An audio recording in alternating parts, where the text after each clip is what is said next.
AI sepertinya akan menjadi buzzword yang cukup bertahan di awal 2025 karena baru aja 2025 AI udah menjadi topik yang hangat lagi. Dan topik hangat ini bukan cuman ke dunia AI tapi juga ke relasi antara dua negara adidaya, yaitu adalah China dan Amerika. Yes, sebuah AI baru bernama DeepSeek itu lahir ke permukaan dan menggoncang dunia. Menggoncangnya ini bukan cuman menggoncang orang yang hobi pakai ChatGPT, tapi mengguncang relasi antara Amerika dengan China karena AI ini adalah buatan Cina dan ternyata jauh lebih efisien dan jauh lebih bagus, kata beberapa orang, daripada OpenAI atau ChatGPT-nya yang lagi digandang sama Amerika. Dan bahkan ya, baru-baru ini pas gue bikin video, saham Nvidia turun karena adanya AI ini. Loh, kok bisa begitu? Kenapa sebuah AI saingan dari Cina bisa-bisanya ini bikin gempar OpenAI dan berbagai macam industri AI lainnya, bahkan sampai ke tahap pemerintahan? Jadi, apa itu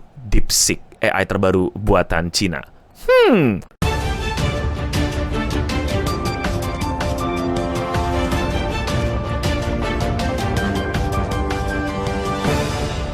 DeepSeek adalah AI yang kayak OpenAI lah. Gua jujur mau disclaimer dulu di awal-awal karena gue bukan orang yang ngerti banget teknologi AI sampai ngikutin, sampai mempelajari, apalagi sampai mempraktekkan gitu ya. Gue salah satu orang yang menggunakan AI tentu saja kayak ChatGPT dan lain-lain. Tapi gue juga cukup ngikutin gitu pemberitahannya kayak ini AI mau dibawa kemana dan kira-kira endingnya bakal kayak gimana. Jujur di 2024 AI itu udah kayak buzzword yang bikin pala gue nggak kemana-mana gitu. Kayak ya lah gini-gini doang, generating gitu. Nggak kayak sesuatu yang membuat orang-orang tuh jadi kayak apa ya? Ini di gua ya. Gue pengen AI itu ngerjain kerjaan rumah gua gitu dan gue bisa berkreasi bebas di komputer gua ini gitu. Jadi gue nggak perlu nyapu dan lain-lain. Itu udah ada robot yang nyapuin. Tapi nyatanya malah kayak kebalikannya gitu. But kita agak sideways, sorry. Tapi ya intinya ada DeepSeek, sebuah AI yang gampangnya adalah pesaing dari OpenAI.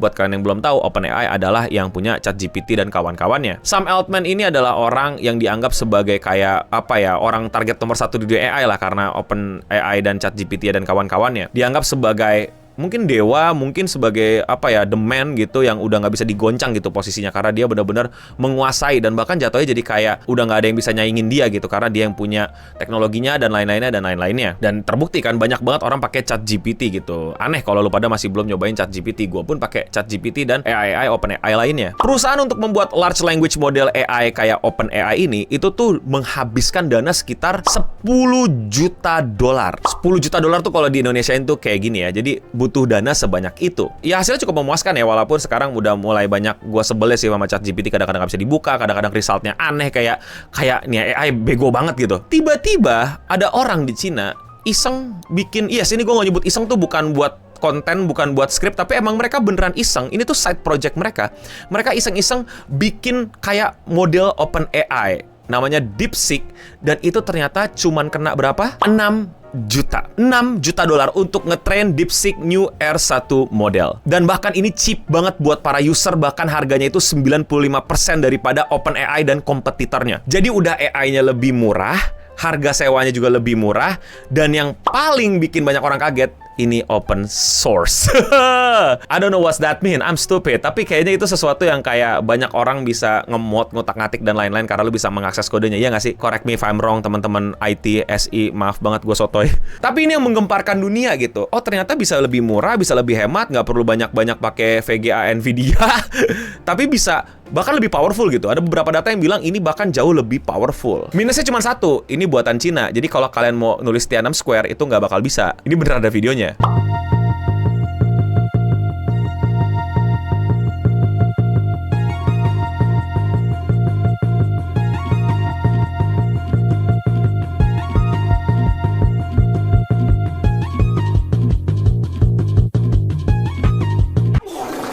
Dan gara-gara inilah akhirnya itu Nvidia, kalau nggak salah hari ini ya, pokoknya di minggu ini, itu tuh sahamnya lumayan turun drastis.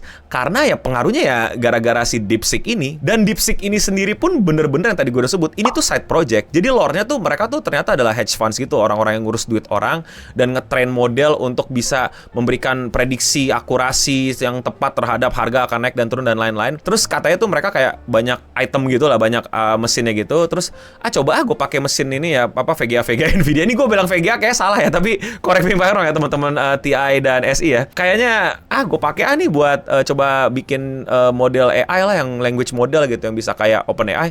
Terus tiba-tiba lah bisa nyala.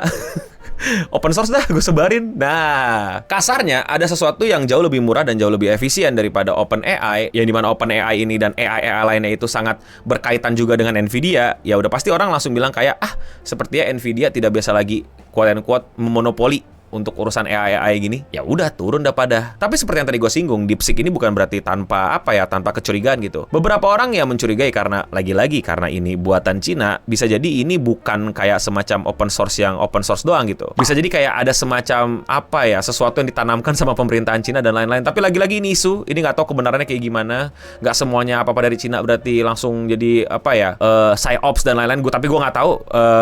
Kekhawatirannya sangat bisa dipahami lah menurut gue gitu. Apalagi Nemesis bukan rival lagi gitu. Jadi ya ini masih menjadi perdebatan, tapi nyatanya banyak orang sudah lebih percaya sama DeepSeek ini daripada OpenAI, dan bahkan banyak orang mengkritik gitu bahwa banyak duit dari OpenAI yang didapetin sama Sam Altman itu bukan dipakai buat ngetrain modelnya jadi lebih bagus, malah dipakai buat beli mobil-mobilan kayak gini. Bukan mobil-mobilan sih, mobil beneran, tapi mobil mahal gitu. Jadi kayak supporter mereka tuh mulai meragukan gitu, ini Sam Altman nih beneran pakai duit ya untuk AI yang kita percaya, atau malah buat ya foya-foya aja gitu. Toh di sebelah gitu ya, kayak di Cina tiba-tiba berhasil aja tuh orang dengan bikin lebih efisien dan jauh lebih murah. Jadi itulah yang terjadi sama baru-baru ini. Kenapa AI kembali banyak diomongin dan kenapa orang tiba-tiba bilang DeepSeek itu apa sih DeepSeek? Apakah itu lala? Apakah itu po? Aduh Eno, umur maafkan aku. Dan orang-orang juga suka banget sama si Twitter dari si DeepSeek ini, karena mereka tuh di Twitter tuh kayak nge-meme gitu loh, instead of being corporate professional value gitu, mereka malah bikin tweet-tweet kayak gini yang bener-bener nge-meme gitu. Tapi gue pribadi belum nyobain, gue juga belum tahu bagaimana mengoperasikannya, tapi faktanya udah banyak orang berlangganan ya untuk nyobain pakai DeepSeek. Dan ya lagi-lagi nih side project, bayangin men, orang yang ngerjain side project malah bisa tembus gitu. Ini Sam Altman yang main project kenapa jadi mobil. Nah itu kan, jadi sentimen masyarakat netizen terhadap AI ini jadi kayak Dan ditambah ya baru-baru ini ya, Mark Zuckerberg itu bikin tweet gitu yang jelas-jelas ngasih tahu kalau Amerika itu akan nge-support perusahaan-perusahaan Amerika untuk mengedepankan AI. Jangan sampai kalah teknologi AI, jangan sampai ketinggalan teknologi AI. Jadi pemerintahan Amerika tuh nggak semuanya tiba-tiba jadi AI, VR, dan Metaverse dan lain-lain gitu. Tapi beneran lu jadi ini teknologi, bukan tiba-tiba kita beli teknologi. Jangan kayak negara. Tapi nyatanya baru beberapa hari dilantik, Donald Trump udah kebalap sama Cina. China.